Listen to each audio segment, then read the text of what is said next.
Bonjour à tous et bienvenue dans cette nouvelle vidéo. Une vidéo un petit peu particulière, effectivement il s'agit d'un timelapse de mon travail. Donc le timelapse de la première planche, toute première planche des cantos d'Altarion. Donc du premier volume évidemment qui se nommera Que ton souhait soit exaucé. Alors c'est un timelapse un peu particulier comme je le disais parce que c'est un peu un tutoriel en même temps. Vu que je vais détailler oralement ma manière de travailler en tout cas sur cette planche et sur les suivantes parce que ça va être à peu près la même chose. Je ne sais pas si je ferai une vidéo commentée à chaque planche que je ferai en timelapse. Par contre ce que je ferai c'est que chaque vidéo, chaque timelapse de planche sera diffusée sur YouTube en première. Ce qui permettra aux gens qui regarderont la première de me poser des questions en direct et donc j'y répondrai aussi en direct. Alors pour expliquer un petit peu ici ma méthode, ce que je suis en train de faire, au niveau de la construction de la planche, puisqu'il y a une partie que j'ai oublié de filmer. Très sincèrement, ça m'arrive malheureusement assez souvent d'oublier de mettre en route ma caméra, enfin la caméra de mon GSM pour enregistrer ce que je suis en train de faire. Donc avant de commencer ce que je suis en train ici de faire, donc de retracer les détails du dessin, j'ai utilisé un crayon brun. Donc c'est un porte-mine brun avec une mine assez large pour placer les différents éléments et placer aussi mes perspectives, donc voir un petit peu comment tout se tient au niveau de la case. Et ensuite je repasse avec un crayon rouge à la mine beaucoup plus fine, donc c'est une mine de 0,05 mm je pense, ou 0,3. Et là je vais vraiment détailler au maximum tout ce que je vais inclure dans l'illustration, enfin, dans la bande dessinée. Et donc ce que j'ai gommé évidemment c'est les traits de crayon brun qui sont encore un petit peu trop visibles à mon goût. Alors pourquoi est-ce que je commence toujours avec des crayons de couleur? C'est parce que lorsque je vais passer la mise en couleur de la planche, eh bien, ces traits ne se verront plus.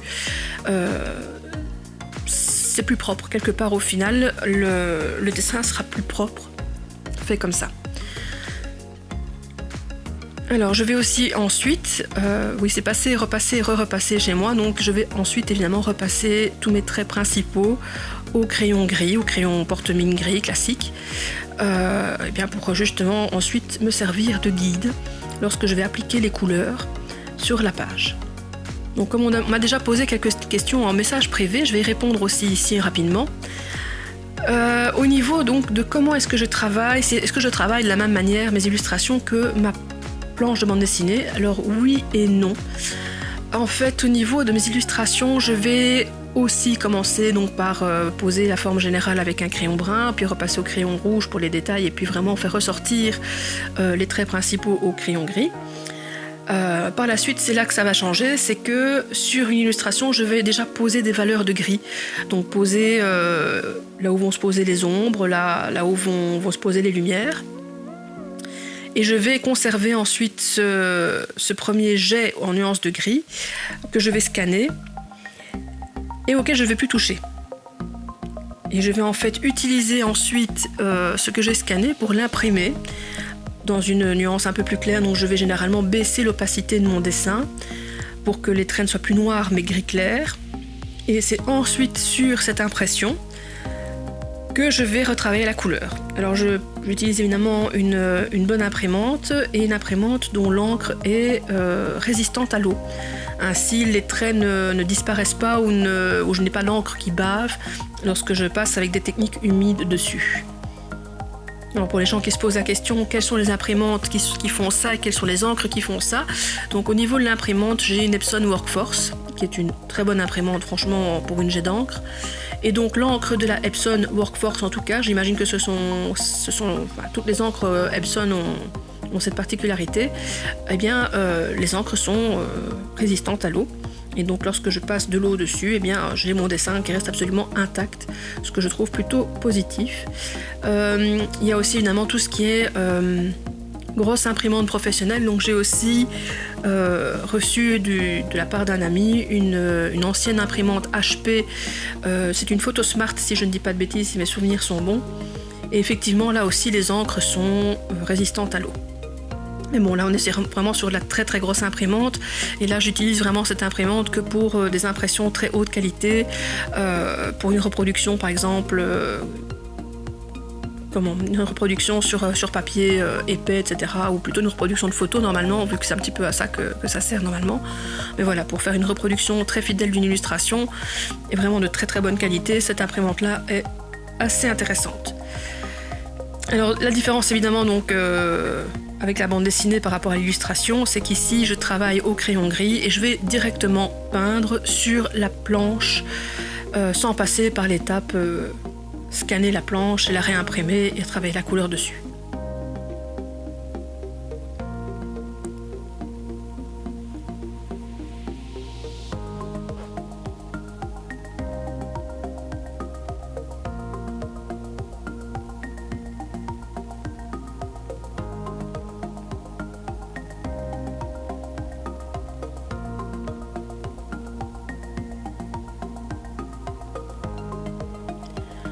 Aussi un petit détail, parce j'imagine que quelqu'un va se poser la question, donc autant le dire tout de suite.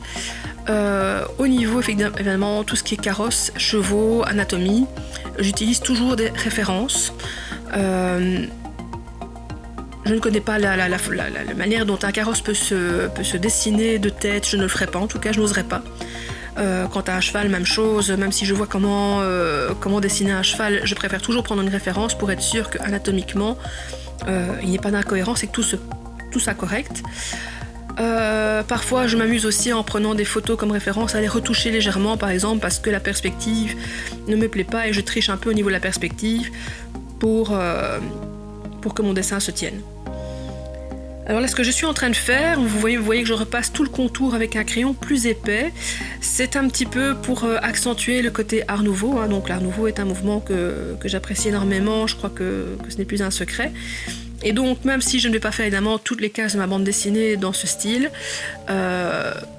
les passages clés de la bande dessinée, ou les personnages importants pour leur première apparition, ou pour peut-être des moments importants de ces personnages, eh bien il y aura effectivement un petit côté Art Nouveau avec un détourage plus épais des personnages.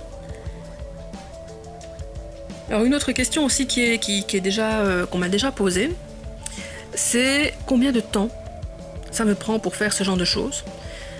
Je vous avoue que je n'ai pas un chronomètre que je lance à chaque fois que je dessine pour voir tiens j'ai mis combien de temps pour tout faire. Mais je pense que là on est à peu près sur je crois qu'il doit bien y avoir plus d'une quarantaine d'heures de vidéo qui a été évidemment filmée déjà en accéléré et que j'ai réaccéléré ici pour le timelapse pour justement que ce soit moins long, parce que bon, vous imaginez déjà que s'il y a une demi-heure de timelapse ici, eh bien si je n'avais pas accéléré déjà cette vidéo déjà accélérée, on était à 1h30 de vidéo, ça faisait un peu long même pour un tutoriel. Donc voilà, à peu près une planche, je dirais que je passe entre 10 et 15 heures pour le crayonner. Et ensuite je mets entre 30 et 35 heures pour la mise en couleur. À plus forte raison évidemment sur cette page-là que la première case tient de l'illustration plus que de la case de BD. Donc j'ai vraiment accordé un soin très particulier à ce que cette première planche et cette première case soient, je ne vais pas dire parfaites, mais en tout cas la meilleure possible.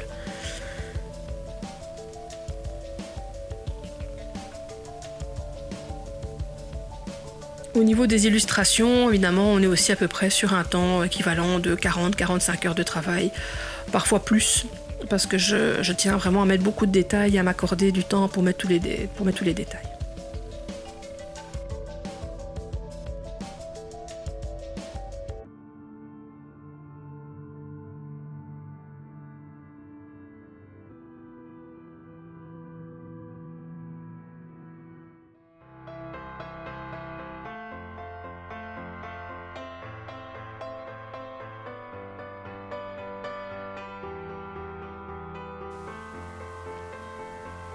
Alors comme je vous le disais, j'ai parfois un petit peu oublié de filmer des passages, et donc ici il y a un passage manquant qui du coup vous prive d'une partie du tutoriel. Pour commencer en fait ma page, j'ai recouvert mon papier d'une couche de médium acrylique. Donc c'est un médium, je crois, médium mat, je ne sais plus la marque comme ça de mémoire. Pourquoi? Eh bien tout simplement parce que j'ai déjà remarqué que sur des papiers, même sur de très très bons papiers, des papiers aquarelles, le papier a tendance à boire très très fort la peinture, et comme je travaille avec de l'encre acrylique, et bien parfois ça fait des taches. Donc pour éviter de faire des taches, eh bien pour garder en fait une certaine fluidité de la peinture sur le papier et pouvoir la travailler comme de l'aquarelle, je passe une fine couche ou deux de médium acrylique. Donc ça imperméabilise légèrement le papier, et pas totalement évidemment, hein, donc on voit bien que la peinture accroche quand même très bien ici, mais ça m'évite d'avoir un papier qui fait buvard, et donc d'avoir des couleurs que je ne sais pas étaler comme de l'aquarelle, comme je le fais ici, donc où je passe fine couche après fine couche. Je pose donc ici avec un mélange d'encre acrylique. Donc j'ai pas une couleur simple, c'est bien une couleur que je crée moi-même en mélangeant plusieurs couleurs. Ici je pense que c'est de la couleur brune et de la couleur noire. Je vais donc poser en fait déjà des valeurs tout simplement. Et ensuite avec d'autres couleurs, je vais commencer aussi un petit peu à jouer ici sur les couleurs du premier... je ne veux pas dire du premier cheval parce que ce n'est pas un cheval. Comme je les ai nommés, ce sont des cardouennes. Donc, ce sont des animaux évidemment totalement fictifs. Puisque comme je l'avais expliqué un petit peu sur une autre vidéo, je me suis rendu compte qu'au niveau de la chronologie temporelle, même si je suis dans un monde fantastique, il n'y avait pas de chevaux à cette époque de ma chronologie, puisqu'elle se place avant l'extinction des dinosaures sur Terre. Donc je suis restée un peu logique par rapport à ça, et si on me dit oui mais enfin il n'y avait pas de créatures extraordinaires à l'époque non plus, ben si, il y en avait, dans mon univers en tout cas, il y en avait, et c'est justement ce qui a causé l'extinction des dinosaures qui a littéralement effacé toute trace de la magie sur notre belle planète. Alors ce que j'ai fait aussi ici, que vous n'avez pas vu évidemment parce que j'ai complètement oublié de filmer, j'ai passé donc une très fine couche préalable d'un mélange de bleu et de noir pour justement poser des valeurs de bleu, puisque mon attelage se déplace la nuit. Et j'ai déjà ressouligné à nouveau le contour de mes chevaux, enfin de mes cardouennes et de mon carrosse, avec évidemment un fin pinceau et toujours mon encre acrylique, toujours dans cet esprit un petit peu Art Nouveau. Donc là je pose évidemment toutes les valeurs évidemment de mon cheval, enfin de mon cardouenne.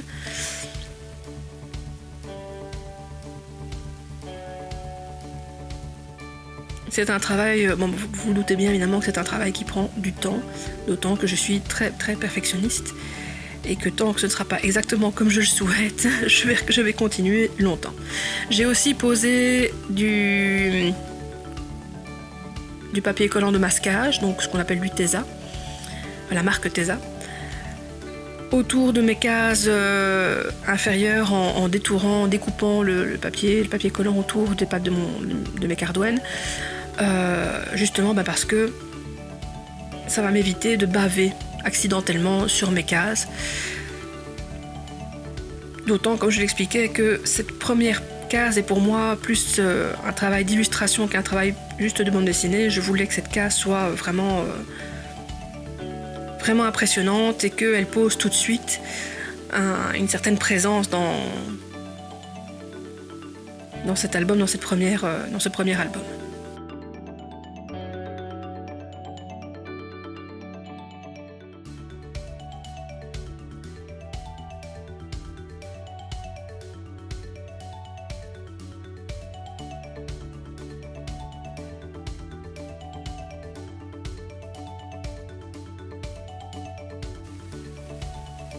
Et oui, on m'a posé aussi la question au niveau des cardouennes, comment ça se faisait qu'ils étaient un petit peu différents l'un de l'autre. Eh bien c'est parce qu'il s'agit d'un mâle et d'une femelle, tout simplement.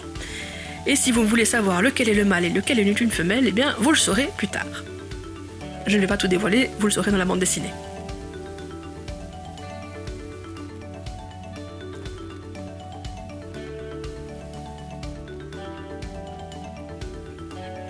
Alors, je ne sais pas si c'est très visible dans le processus ici que j'ai filmé, mais c'est vraiment fine couche sur fine couche sur fine couche d'encre acrylique.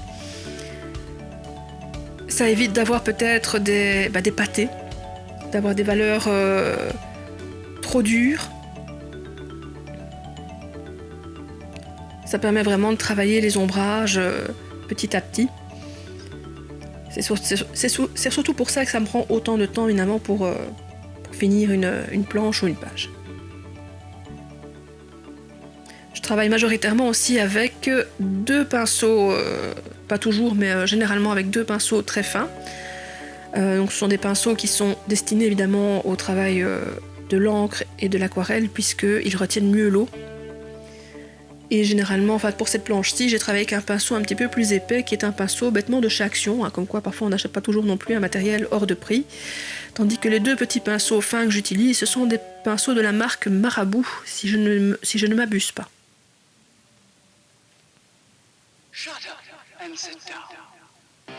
Alors j'accentue ici les effets de lumière avec un tout petit peu d'encre acrylique blanche.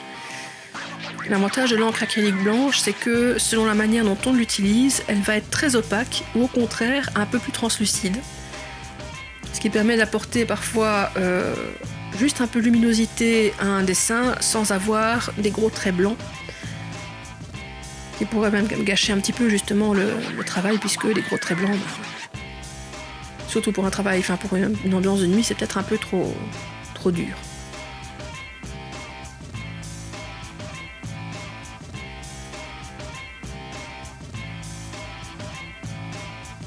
Alors le choix non plus des couleurs des cardouelles n'est pas totalement anodin. J'ai choisi des tonalités chaudes, surtout pour les faire ressortir par rapport à la tonalité bleue qui est majoritaire sur la planche. C'est toujours intéressant quand on travaille en dessin, en illustration, de voir un petit peu quelles sont les couleurs opposées et complémentaires. Alors là, je précise aussi un petit quelque chose, c'est que je travaille en mixed media. Donc je n'utilise pas qu'une seule technique, j'utilise plusieurs techniques, dont ici je viens d'utiliser, vous m'avez vu utiliser d'ailleurs, un espèce de crayon blanc. Alors j'ai eu beaucoup de mal à le trouver ce crayon blanc, j'ai essayé des pastels blancs, ça n'avait pas du tout le même effet.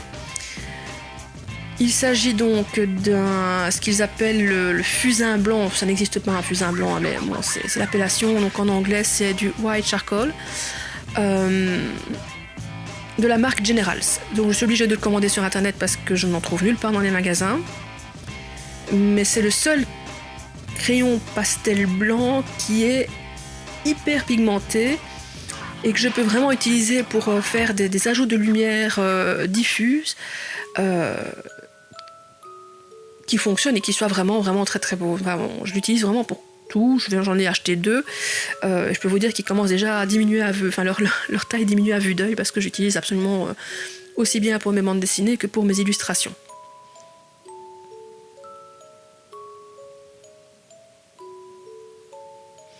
Alors l'encre acrylique n'est pas quelque chose de très très connu au niveau du travail artistique.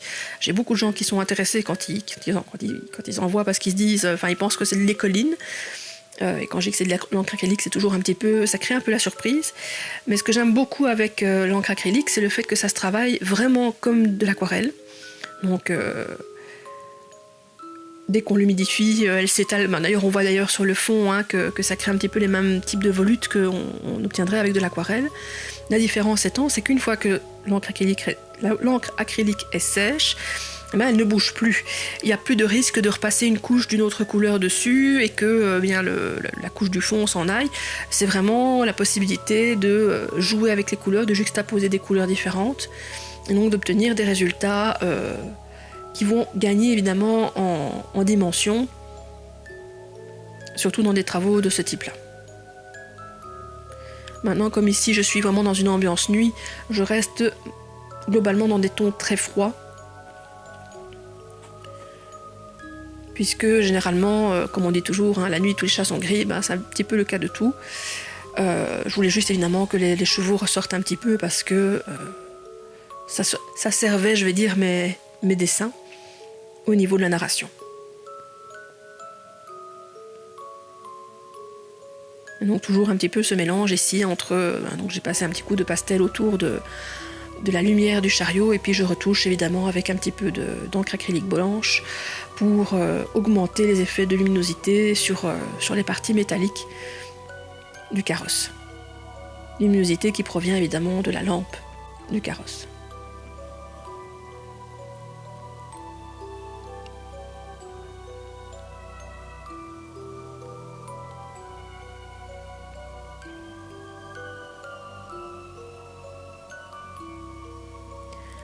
Un petit détail aussi que je ne pense pas toujours à préciser, pour la plupart de mes mélanges d'encre acrylique, je rajoute toujours une goutte ou deux de médium acrylique transparent. Ça me permet en fait tout simplement vraiment d'avoir une qualité, je dirais une qualité d'encre un peu plus translucide que naturellement, et en même temps aussi plus, je ne vais pas dire plus solide, mais qui accroche mieux sur le papier. Je n'ai pas d'inquiétude, par exemple, si je passais un grand coup d'eau sur mon papier, d'avoir des petits bouts d'encre acrylique qui se détacheraient ou quoi que ce soit de ce genre. Et en même temps, mais voilà, je trouve en tout cas que l'ajout d'un petit peu de médium acrylique dans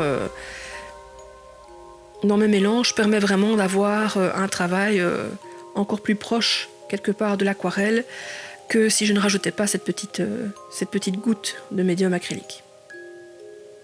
J'utilise évidemment le même médium que celui que j'ai utilisé pour imperméabiliser, entre guillemets, mon papier.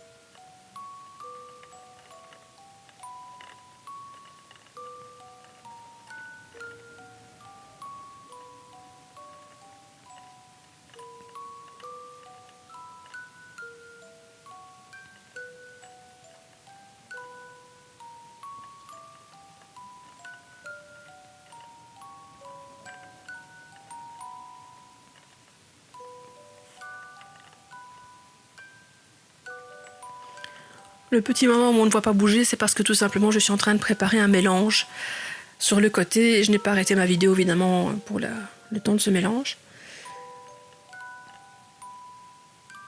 Au niveau de la construction donc des arbres, je ne pense pas qu'on va me poser beaucoup de questions à ce sujet, mais je vais quand même un petit peu expliquer. Je travaille donc c'est sur une méthode un peu tirée de l'aquarelle et qui m'a été inspirée par un autre artiste dont je mettrai le lien en description de la vidéo, qui a cette faculté de sculpter la lumière en aquarelle, enfin je trouve en tout cas qui fait un travail admirable. Et donc ces techniques à lui m'ont inspiré évidemment pour tout ce qui est technique des arbres, des branches, et donc aussi travailler l'avant-plan et l'arrière-plan. Parce que généralement on a tendance à... Il y a beaucoup de gens qui ont tendance à mettre l'arrière-plan d'un dessin plus foncé que l'avant-plan. En fait, moi non, je ne travaille pas comme ça du tout. Pour moi, l'arrière-plan du dessin doit être plus clair que l'avant-plan qui doit être vraiment plus foncé, même voire noir.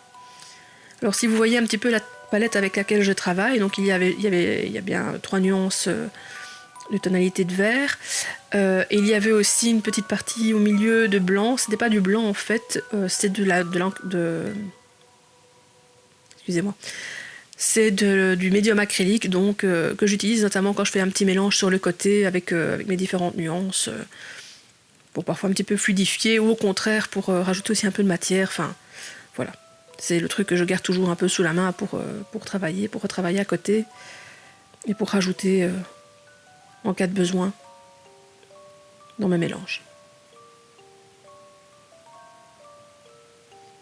Et alors oui, effectivement, je travaille quasiment feuille par feuille pour la végétation, pour donner justement un effet un peu de matière et de texture, vu que comme je ne travaille pas à l'ordinateur, je ne peux pas tricher avec des pinceaux texturés, des brushes texturées sur Photoshop, donc je travaille évidemment en créant cette texture avec mon pinceau.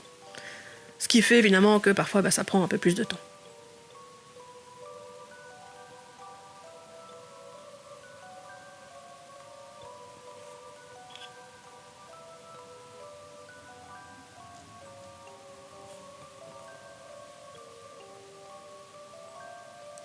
Je suis aussi parfois désolée pour les légers hors cadre. J'ai pas toujours conscience. Enfin, à ce moment-là, j'avais pas trouvé de solution non plus. J'ai pas toujours conscience de où se trouve le cadre de ma caméra quand je travaille. Et bon, comme je suis évidemment concentrée à du 200% sur ce que je fais, moi, je me rends pas compte que ma main et que mon dessin est passé hors cadre. J'ai résolu ça pour ma prochaine vidéo. Donc la vidéo qui va suivre sera un time-lapse des cartes de tarot, des cartes de l'oracle. Et là, effectivement, j'ai posé en fait sur ma table un repère, enfin des repères pour que je sache où je me situe par rapport à l'angle de vue de ma caméra, enfin de mon GSM tout simplement. Alors je filme tout évidemment avec mon GSM, je pourrais filmer avec une caméra, mais je n'ai pas actuellement de caméra qui me permettent de filmer, en tout cas avec une assez bonne qualité. Mon GSM, là par contre, j'ai une excellente qualité de photos et de films. Je suis en train de filmer en HD, en 1080 HD.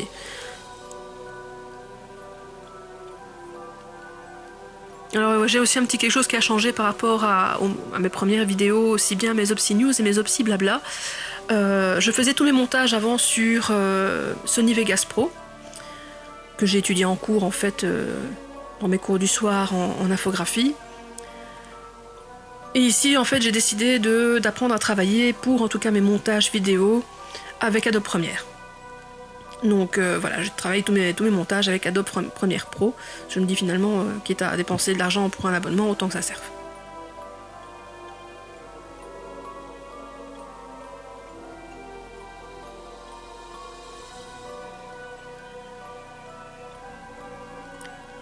Alors pourquoi est-ce que j'ai décidé de travailler avec Adobe Premiere et de plus continuer avec Sony Vegas Pro, en tout cas pour des vidéos? Il faut savoir que Sony Vegas Pro est surtout intéressant au niveau de l'animation. Donc on doit évidemment incorporer de l'image par image, parce que Sony Vegas permet évidemment de traiter vraiment ces vidéos par frame. Donc frame étant un terme technique, je ne vais pas expliquer ici. Si ça vous intéresse, je vous expliquerai plus avant. Mais non, voilà, le Sony Vegas Pro permet vraiment de monter image par image, frame par frame. Tandis que Adobe Premiere, visiblement, en tout cas, je n'ai pas vu la fonction, je n'ai pas trouvé la fonction, fonctionne bien évidemment comme un montage vidéo pur. Et donc, il s'agit bien d'un travail à la seconde et pas justement à la frame. Je pense que Adobe a lancé un système qui permet de faire l'équivalent de Sony Vegas Pro, même si c'était pas leur but de faire mieux que Sony Vegas. Je pense que tout simplement c'était pour répondre à une demande des animateurs. Il me semble que j'ai vu en tout cas Adobe Animate ou quelque chose dans ce goût-là. J'imagine, j'ai pas encore regardé évidemment plus que ça, que c'est pour effectivement tout ce qui est animation, image par image, donc probablement un programme qui permet ou de faire un montage image par image, ou alors carrément de dessiner directement dans le programme en image par image. Jusqu'à présent, ce genre de travaux, je le faisais avec des programmes libres et gratuits. C'est vraiment depuis que j'ai fait mes formations en animation et en infographie que maintenant je commence à travailler avec des programmes payants. Même si évidemment pour certains j'avais la chance d'avoir des avantages en tant qu'étudiant, hein, comme 3ds Max notamment, puisqu'on a commencé la 3D. Donc 3ds Max, version étudiante, ça va, c'est gratuit. Maintenant que quand je vais devoir payer, je ne sais pas comment je vais le payer parce que c'est atrocement cher.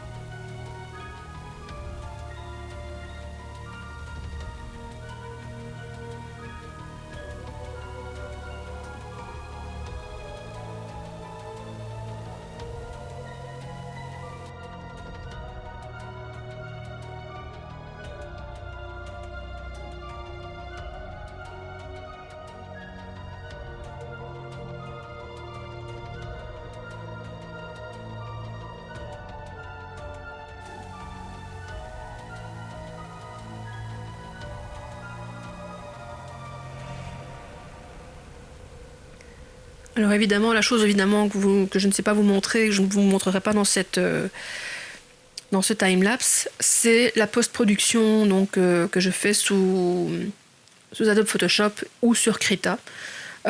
Ici, j'ai fait une première post-production sous Adobe Photoshop, mais j'en suis pas hyper content, donc je la refais évidemment, je l'ai refait sur Krita, sous Krita. Krita est un petit programme, un petit logiciel libre, tout à fait gratuit, donc accessible vraiment à tous. Mais je trouve que les brushes que Krita propose, je trouve que le programme en général est beaucoup plus destiné au dessin numérique et à la peinture numérique que Photoshop, qui est pour moi peut-être plus polyvalent pour d'autres tâches que juste la peinture numérique. Alors on va peut-être me dire que oui, mais non, mais Photoshop est le plus utilisé, je suis tout à fait d'accord, mais personnellement, je me rends compte que je travaille plus vite et beaucoup mieux sous Krita que sous Photoshop. Voilà, encore un petit moment où malheureusement j'ai oublié de filmer, je suis vraiment désolée. Donc j'ai évidemment déjà reposé une fine couche sur chaque case de bleu pour toujours avoir ma nuance de base. Bon, au départ j'ai voulu couvrir les côtés, puis finalement malheureusement ça n'a pas marché, j'ai eu des fuites, donc j'ai enlevé le papier collant par la suite. Ça sont des choses malheureusement qui arrivent.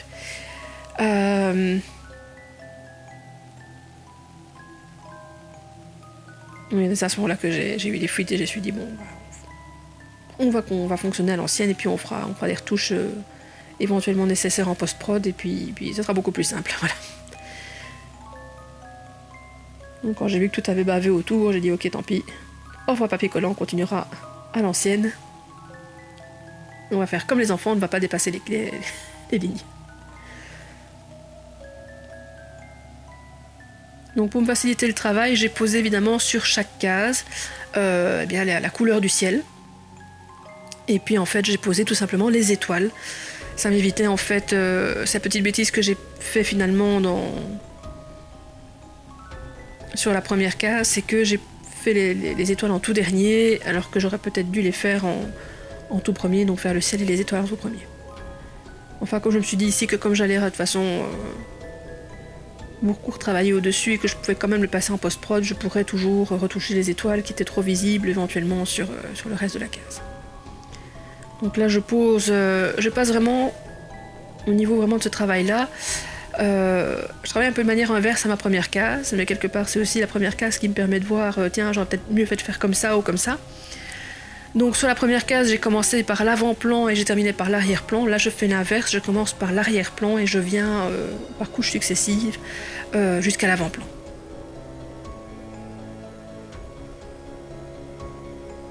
Donc ces personnages-là étant des personnages qui sont en ombre chinoise, je peux me permettre d'y aller vraiment avec l'encre acrylique pure, aucune dilution pour celle-là, donc je n'ai même pas rajouté de médium acrylique, j'y suis allée carrément avec l'encre telle quelle. Toujours évidemment quand même en mélangeant un petit peu, donc je ne suis pas avec de l'encre acrylique pure en noir, c'est du noir et du bleu mélangés ensemble. Même si ça ne sera peut-être pas perçu, ça sera peut-être pas perceptible, pardon, lors du scan et de la mise en page. Mais moi au moins je suis sûre que ce n'est pas un noir complet. Ça fait partie des petites astuces dont on ne parle pas souvent en tant que dessinateur, illustrateur, etc. Ah désolé, j'ai ma tête un petit peu devant. Ça c'est quand je suis très appliquée sur un détail que je ne peux pas dépasser, je me rapproche du dessin et puis pouf, je suis devant la caméra. Donc un petit détail évidemment qu'on ne raconte pas toujours, parce qu'on ne pense pas à raconter.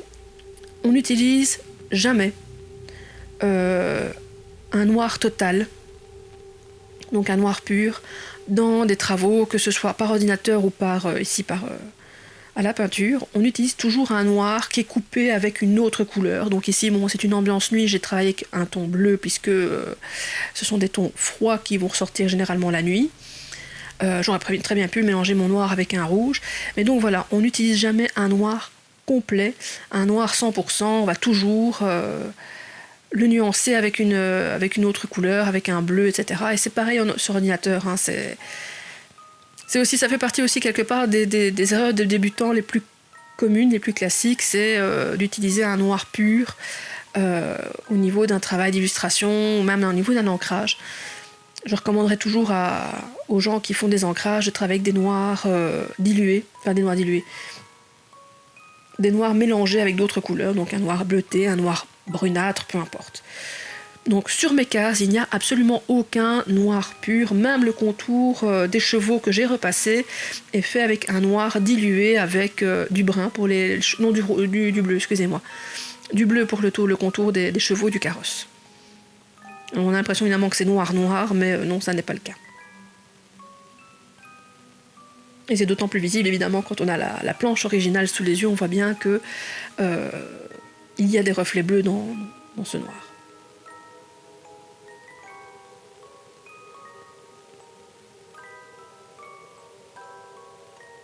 Pareil pour les blancs aussi, même si moi effectivement pour vraiment accentuer l'effet éclairage notamment et de la lune mais surtout de l'éclairage du carrosse, j'ai utilisé du blanc pur. On a tendance toujours à recommander évidemment d'utiliser un blanc dilué avec un tout petit peu, mais je crois en fait que donc je confirme évidemment effectivement la réflexion que j'ai rajouté toujours une petite touche de bleu. Et donc je n'ai jamais vraiment utilisé un blanc totalement pur sur ma planche. Sauf pour les étoiles où effectivement là j'ai été comme une bourrine comme on dit. Donc j'ai pris le blanc avec mon pinceau directement dans le pot et puis j'ai clashé pour faire les étoiles.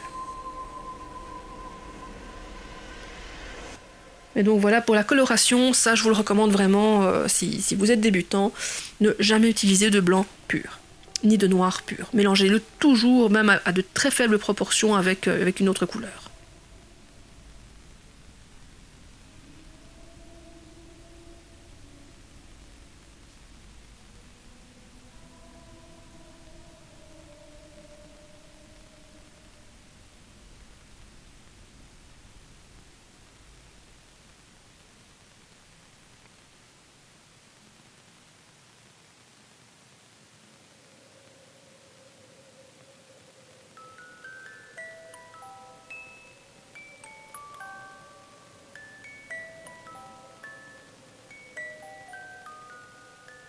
La grosse difficulté que j'ai eue aussi en faisant cette planche, c'est la température extérieure. Il faisait relativement chaud. La température dans l'atelier était de ce fait assez élevée. Bon, j'avais quand même un bon ventilateur qui faisait que c'était absolument supportable. Mais du coup, malheureusement, la peinture sèche assez vite, aussi bien sur le papier que dans les petits godets, donc dans mes petits espaces mélangeurs. Donc j'avoue qu'il y a des moments où c'est assez pénible de devoir toujours refaire un mélange parce que en fait, le reste du mélange a séché ou est devenu trop visqueux ou il fallait rajouter de l'eau. Ça va être un petit peu la difficulté. J'espère en tout cas que il n'y aura plus de canicule d'ici la fin de ma bande dessinée. En tout cas, pour cet été-ci, j'espère qu'il n'y aura pas trop de canicule parce que je sais d'avance que malheureusement, mon atelier, à moins que je n'installe un système de climatisation, il va être assez difficile d'y travailler. En cas de canicule en tout cas. Je veux dire ici les derniers jours où il y avait 20-22 degrés dehors, étant donné que le soleil, le côté en tout cas des fenêtres de mon atelier est orienté plein sud, donc j'ai du soleil quasiment toute la journée dans l'atelier. Et même si je baissais, donc j'ai des stores spéciaux isolants et occultants, même en les baissant, malheureusement, j'avais parfois des températures de 28-29 degrés dans l'atelier.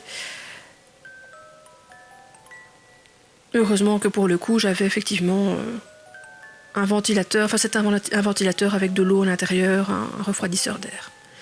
Donc là, voilà, vous voyez encore que je retravaille avec du crayon. Donc un crayon, donc le crayon, le fameux White Charcoal de Generals, avec un estompeur ou parfois sans comme ici, donc pour vraiment accentuer les effets de lumière sur les branches du balcon. L'estompeur en fait permet vraiment de donner un effet flouté ou velouté à la lumière, ce que je trouve assez intéressant.